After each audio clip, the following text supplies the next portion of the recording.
आज का दिन बहुत इंपॉर्टेंट है और बहुत इंपॉर्टेंट इसलिए है कि आज इस्लामाबाद हाई कोर्ट के अंदर जो केसेस लगे हुए हैं वो यकीनी तौर पे आज के दिन की सबसे बड़ी खबरें होंगी। लेकिन जैसे ही दिन चढ़ा तो इस्लामाबाद हाई कोर्ट ने अपने काम का आगाज कर दिया है। मिसाल के तौर के ऊपर मैं बड़े केसेस आपको बता देता हूं आज कौन कौन से हैं। एक इमरान खान का और शाह महमूद कुरैशी साहब का जो साइफर वाला केस है वो लगा हुआ है और उस पर चूंकि एफआईए के जो प्रोसिक्यूटर हैं आखिरी समाअत पे उन्होंने कहा था कि वो अपने दलाइल मुकम्मल कर लेंगे और उसके बाद इमरान खान के वकील जो है सलमान सफदर साहब वो जवाबुल जवाब दलाइल देंगे। तो आज भी फैसला हो सकता है अगर ये कंक्लूड हो जाता है, अगर नहीं भी होता तो बहरहाल फाइनल फेज शुरू हो गया है। नंबर 2 केस जो है वो इमरान खान के खिलाफ जो दोबारा वो बेंच बनाया गया है टेरियान वाइट वाला केस, उस पे आज जस्टिस तारिक महमूद जहांगीरी साहब की सरबराही के अंदर 1 साल के बाद केस की समाअत होगी जिसमें अरबाब ताहिर साहब हैं और जस्टिस समन रफत इम्तियाज साहब हैं। अब ये खबर भी इंपॉर्टेंट है कि ये बेंच क्या रुख इख्तियार करता है और ये बेंच किस तरफ जाता है। फिर बलोच लापता स्टूडेंट्स का केस है जो जस्टिस मोहसिन अख्तर कियानी साहब टेकअप कर रहे हैं। आपको याद होगा इस केस के अंदर उस वक्त के निगरान वजीर आजम अनवारुल हक काकड़ की भी तलबी हुई थी, तो क्या अब भी कोई ऐसी तलबी हो सकती है, ये भी इंपॉर्टेंट है। और फिर जो शायर अहमद फरहाद का केस है जिसके अंदर आज सेक्रेटरी दाखिला और सेक्रेटरी दिफा को अदालत ने तलब कर रखा है और कल उन्होंने जो बड़े सख्त किस्म के रिमार्क्स दिए वो आपके सामने हैं। अब इस हवाले से क्या पेशरफ्त होती है ये भी एक इंपॉर्टेंट किस्म का मामला होगा। लेकिन इन सब चीज़ों से हट के ये आज की खबरें तो ज़ाहिर इस्लामाबाद हाई कोर्ट से ही होंगी। लेकिन फिलहाल जो केस की समाअत हुई है वो आज सबसे पहले शेर अफजल मरवत का केस इस्लामाबाद हाई कोर्ट में टेकअप हो गया है। मैंने आपको बताया था कि उन्होंने इसाक डार के बतौर डिप्टी प्राइम मिनिस्टर तैनाती को चैलेंज कर रखा है। उनके मुताबिक आइन में इसकी कोई गुंजाइश नहीं है, तो इस हवाले से बताया गया है कि केस की समाअत हुई है और जस्टिस आमिर फारूक ने इस केस की समाअत की है और इस सिलसिले में जो तमाम फरीकैन हैं उनको नोटिस जारी कर दिए गए हैं और 12 जून तक जो जवाब है वो तलब कर लिया गया है। और इस सिलसिले में शेर अफजल मरवत का जो पॉइंट है वो बड़ा दिलचस्प है उनका कि जो सेनेटर मुल्क का होता है वो मुल्क का वजीर आज़म नहीं बन सकता। वजीर आज़म बनने के लिए ज़रूरी है कि आप लोअर हाउस जो है वहाँ से बिलोंग करते हों, यानी नेशनल असम्बली से हों, ना कि आप सेनेट से हो। उनके मुताबिक जब वजीर आज़म सेनेटर नहीं बन सकता तो फिर डिप्टी वजीर आज़म कैसे बन सकता है जो आइन में उसका ओहदा ही नहीं है। तो अब देखते हैं कि इस्लामाबाद हाई कोर्ट ने नोटिस जारी कर दिए हैं, इस केस को उन्होंने टेकअप कर दिया है, तो अब क्या बनता है। आज जो दिलचस्प केस होगा वो बलोच तलबा वाला होगा। उसमें अटॉर्नी जनरल फिलहाल इतलात के मुताबिक अदालत पहुंच चुके हैं। जब आप वीडियो देख रहे हो तो मुमकिन तौर पे इसकी समाअत भी शुरू हो जाएगी। अब इसके ऊपर अदालत क्या करती है ये भी एक बहुत ही अहम किस्म का मामला है जिसपे वो किसी किस्म का फिलहाल वो करते हुए दिखाई नहीं दे रहे, समझौता करते हुए। अच्छा, एक और बात है कि जब एक हाई कोर्ट उठती है तो दूसरी हाई कोर्ट और बाकी जो हाई कोर्ट के जजेस हैं उनको भी ज़रा हौसला मिलता है और वो भी कहते हैं कि अच्छा बिल्कुल ठीक है। उसमें लाहौर हाई कोर्ट की मिसाल है और लाहौर हाई कोर्ट के जो जजेस हैं वो ज़रा तगड़े होते हुए हमें दिखाई दे रहे हैं और आज उन्होंने पहल कर दी है। चूँकि पहले तो ये हो गया था कि शायद ज़मानत देना भी कोई पता नहीं कोई रियासत से बगावत है और ज़मानत देने का मतलब पता नहीं क्या है, किसको चैलेंज किया जाना है। लेकिन चलिए अब अदालतें बिलाखिर ज़मानतें भी दे रही हैं, केसेस को टेकअप भी कर रही हैं। आज सुबह सवेरे लाहौर हाई कोर्ट ने एक बड़ा रिलीफ दिया है और ज़मानत का फैसला सुनाया है।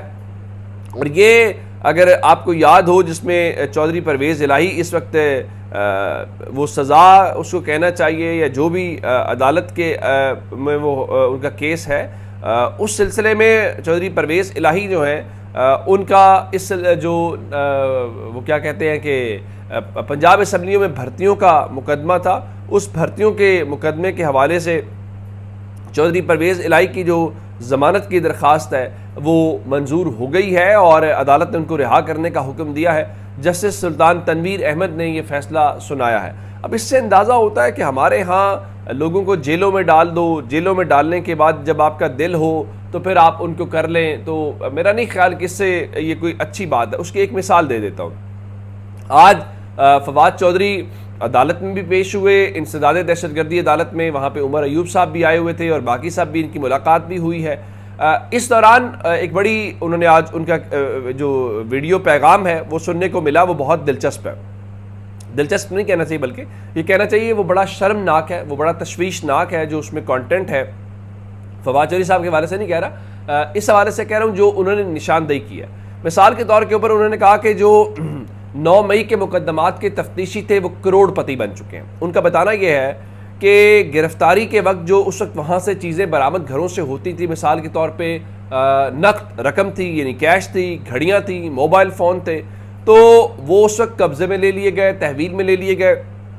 लेकिन फवाद चौधरी साहब के मुताबिक जो तफ्तीशी अफसरान हैं उन्होंने ले तो लिए लेकिन वापस नहीं किए, और मुलजमान बेचारे जब उनकी वहाँ से थानों से या जेलों से जान छूटी तो उनका अच्छा शुक्र है इस पूरे जुल्म से जान छूटी है, हमने क्या करना है, सामान को छोड़े, सामान को आपको। तो एक वजह ये भी है। अच्छा, मैं चले फवाद चौधरी साहब ज़ाहिर है वो ज़रा उनकी एक्सेस अपने लोगों तक ज़्यादा होगी।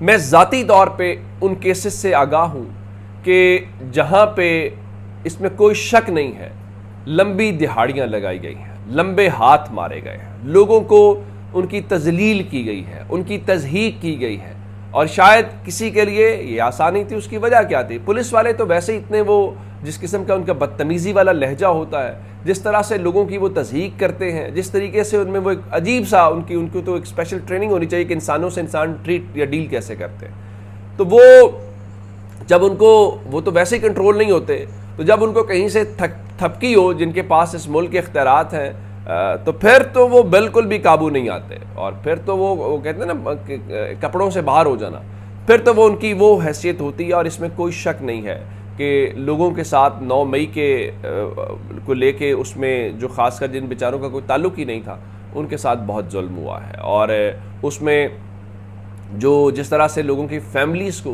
बच्चों को, ख़वातीन को किया गया है, पता नहीं वो किसी को रियलाइजेशन है, कॉम्पनसेशन तो बहुत दूर की बात है। अब एक जानिब ये सूरत हाल है, और दूसरी तरफ जो हुकूमत है वो जनाब कह रही है कि जनाब आप लोग तो ऐसे ही बातें कर रहे हैं, ज़रा सब अच्छा ही अच्छा है। मिसाल के तौर के ऊपर इरफान सिद्दीकी, उनको सहाफ़ी तो नहीं कहना चाहिए, ज़ाहिर है वो मुस्लिम लीग नून के सेनेटर है, उन्होंने आज एक ज़ोरदार किस्म का मजमून लिखा है सलीस उर्दू के अंदर। वो फरमा रहे थे अब तहरीक इंसाफ फॉर्म 47 का जितना भी मातम करे या असम्बलियों के अंदर जैसा भी शोर गुल मचाए, फरवरी 2024 के इंतखाबी नताइज पर तस्दीक की मोहर लग चुकी है और वो मोतबर करार पा चुके हैं। बहरान सिर्फ PTI की सफ़ों में है, बन गली में सिर्फ इमरान खान खड़े हैं, वो भी महज अपनी बेहुनरी के सबब।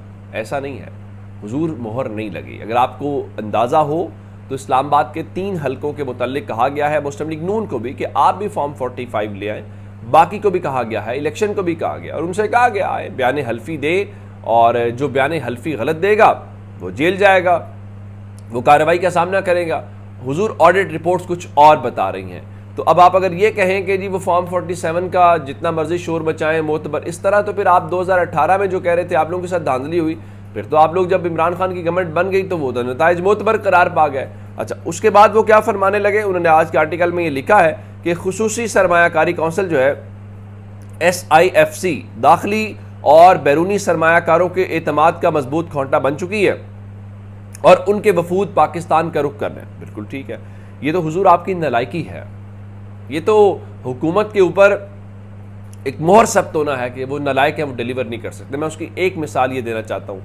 कल शायद खाकान अब्बासी कह रहे थे कि इस वक्त मुल्क जो है वो SIFC की हुकूमत है, लेकिन मुल्क नहीं चल रहा। अब चूंकि इरफान सिद्दीकी साहब नवाज शरीफ साहब के करीब हैं और हुकूमत के फिर अपने ही उसलूब होते हैं, अपने तकाजे होते हैं, तो वो तो ज़ाहिर है यही कहेंगे सब अच्छा वाली बात है।